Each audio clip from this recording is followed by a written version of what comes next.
शांत ब्राह्मण जो संतुष्ट है, ऐसे ब्राह्मण का वर्ण करें और वैदिक मंत्रों से कलावा बंधवावे, उसके हाथ से माथे पर चंदन लगवाएं, तिलक वैदिक मंत्रों के द्वारा। वेदी पर रेशमी वस्त्र बिछा करके सिंहासन पर मां दुर्गा की भव्य प्रतिमा चित्र स्थापित करें।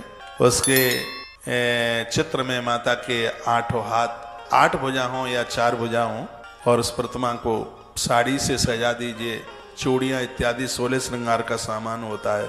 रत्न भूषण संयुक्ता मुक्ता हार विराजिता, माँ के गले में हार पहनाइए, चूड़ियां पहनाइए, पूरा श्रृंगार कीजिए। भगवती की प्रतिमा के अभाव में यदि प्रतिमा नहीं है तो आप कोई दुर्गा माँ का यंत्र भी रख सकते हैं, यह भी वर्णन है। पाठ पूजा के लिए पास में कलश जरूर स्थापित करें, कलश के बिना कोई भी अनुष्ठान पूरा नहीं होता। यहाँ भी वर्णन है, स्थापयेत पीठ पूजार्थम कलशम तत्र पार्श्वतः, कलश जरूर रखें, कलश के बिना पूजा पूरी नहीं मानी जाती।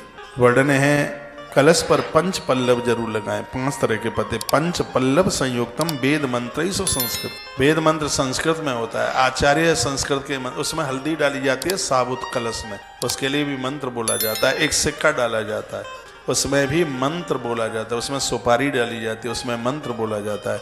5 तरह के पत्ते रखे जाते हैं। कलश पूजन का मंत्र होता है, कलशस्य मुखे विष्णु कंठे रुद्र समाश्रिता मूले स्तो ब्रह्मा मध्य मात्र गड़ा स्मृता कुच्छौ तु सागरा सर्वे, उसकी कुच्छी में सभी समुद्र होते हैं, सभी नदियां होती हैं कलश में। ब्रह्मा और विष्णु उसमें विराजते हैं, सभी देवी देवता विराजते हैं उस कलश में। तो सुतीर्थ जल संपूर्ण हेम रत्न ही समन्वता, तीर्थ का कोई जल उसमें डालिए, हेम रत्न चांदी या सोने का सिक्का डालिए। पार्श्वे पूजान संभरांति परिकल्प, पूजा का सामान अपने पास रखिए, आप अपने आप उठाकर। एक बात और मैं आपको कहूंगा, ये भी बड़ी विडंबना की बात है, आजकल ब्राह्मण लोग, आचार्य लोग जजमान के हाथ से नहीं चढ़वाते।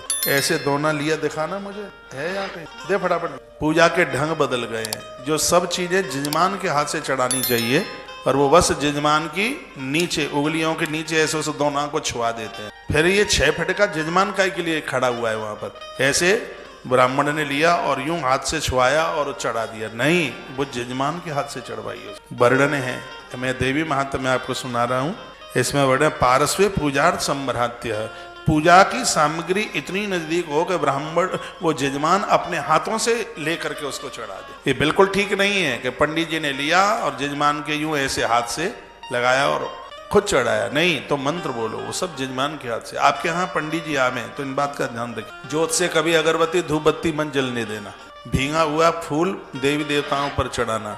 पूजा के समय में पत्नी दाहिनी तरफ बैठे, जोत है दाहिने हाथ पर हो, कलश है बाएं हाथ पर हो। पूजा के समय में आप पूर्व दिशा की तरफ मुंह करके बैठे हुए हो, नीचे आसन हो। बिना आसन के पूजा करने पर धरती माता को बहुत वजन लगता है। हमारे 2 काम ऐसे हैं जिसमें आसन होना जरूरी है, भोजन और भजन।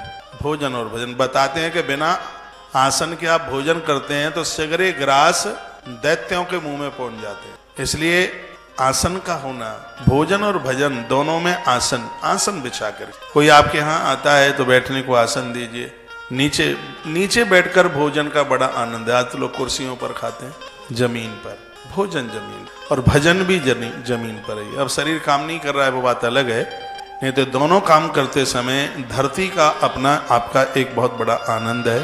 तो 5 पल्लव संयुक्तम वेद मंत्र संस्कृतम, 5 पल्लव, 5 पत्ते, आम का पत्ता, पीपल का पत्ता, बरगद का पत्ता, गूलर मिल जाए और मिल जाए आपको पाखर, या इसमें से एक अशोक ले लीजिए। 5 पत्ते, 5 पल्लव, उसकी बहुत बड़ी महिमाएं। गीत वादित्र निर्घोषा कार्य मंगलाए, भाई रात्रि को कुछ देर तक गीत गाइए, माता जी की भेंट गाइए, माता जी के नाम का कीर्तन कीजिए। अब यहाँ कीर्तन की बात कही है तो 2 पंक्तियां बोल रहे हैं, अम्बे जगदम्बे काली, बहुत प्यारी पंक्तियां हैं और पूरी दुनिया में गाई जाती हैं। माँ भगवती जगदम्बा अति प्रसन्न होती है। आपको पता है माँ काली के हाथ कितने हैं? मालूम है कितने? 8 हाथ हैं माँ के। और मस्तिष्क कितना है? मस्तिष्क 1 है। काली माँ का आप दर्शन करते हैं, दुर्गा माँ का आप पूजा करते हैं।